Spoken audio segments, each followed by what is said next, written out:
Phillips. Another thing that should give us cause for concern with the Gospels and the Epistles, but I'll start with the Gospels, is what appears to be instances of mythology. And one of the hallmarks of mythology is what some people have called plagiarism in quite a derogatory manner, but I don't think so. It's the same as any myth travels throughout time. You see different incarnations. For instance, I'll take an example that was given by Dr. Richard Carrier, who I know that Jonathan has debated on my friend Justin Briley's show at least once. He points out that in the book of Luke, there's a story of Cleopas, who travels from Jerusalem to Emmaus, and upon that road, just after the body of Christ has disappeared, and when on that road, Christ appears and reveals the secrets of the kingdom, and Cleopas goes and tells everybody. Now, conveniently, Cleopas means tell all or proclaim. Now, compare that to the earlier Roman story of Proculus traveling to Rome, after Romulus's body had vanished. Romulus appears to Proculus and reveals the secrets of the empire, and Proculus then goes and proclaims that too. And of course, Proculus also means proclaim. And the similarities between these stories are too many to be mere coincidence. They travel on a road that is precisely 14 miles long. They're both traveling from a mountain to a valley, and so on and so on. It's very clear that the story is borrowed. Now, does this mean that there's no historical accuracy in the Gospels? Of course not. What it means is that the Gospels are riddled with myth, and it's not an easy task to discern what is history and what is not. And if the only evidence that we really have for a bodily resurrection comes from within these texts, then we should be incredibly skeptical before we try to accept it. Okay, what are your thoughts here, Josh? Well, I think it is quite an interesting argument, but it's not a very good one at the same time, because I personally think that similarities don't mean a copy. Throughout history, I mean, there's this common phrase, history repeats itself, but the reason why that phrase exists is because history does actually repeat itself a lot. And as a result, the fact that there's similarities between 2 points in history, I don't see as a forgery at all, because these situations can certainly happen over and over again. And as I've said previously at the start, it's like these claims which we're using to argue for the resurrection are supported by a variety of different historical sources, such that even if we threw away the entire Bible in our pursuit, there is enough evidence, I think, in Tacitus, Josephus, Tertullian, and all these other sources to be able to provide a similarly powerful case for the resurrection without the use of the Bible at all. So mythology or not, I think that this argument doesn't stand, even though I don't. You muted yourself, Josh, at literally the last second.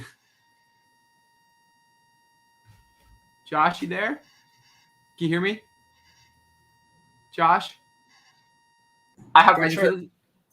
If you're listening live, can you hear Josh or can you not hear me? Can you hear me now? I can hear you now. Okay, sorry. I think I bumped my mic a bit, and then StreamYard pushed my audio input to something completely different. But essentially, I was just saying that I genuinely don't think it's mythology, but honestly, it isn't a very big challenge to the resurrection, because even if you get rid of the entire Bible, you still have a very powerful case for the resurrection. Okay, yeah. So I agree with you a lot, and I'll just add on. The first question I just always wonder when I think about this is, like, why are first century Jews using pagan texts to like create their like Messiah figure when they despise paganism? Like, if you look at like a devout Jew doesn't like paganism. It's not like, I just don't see why they would use like pagan texts to create their Messiah. That just doesn't make sense to me. Alex is only showing correlations. He never shows where they're actually plagiarized, which is a super important point. Because I've been reading William Lane Craig's new book on the historical Adam, and he's been talking, like the chapter I've been reading, he's talking about the idea that like the Genesis 1 through 11, like it's stolen from accounts like the Epic of Gilgamesh and stuff. He brings up, it is very tricky to show that it is the causation. You can show correlations, but you have to show where like things are directly borrowed.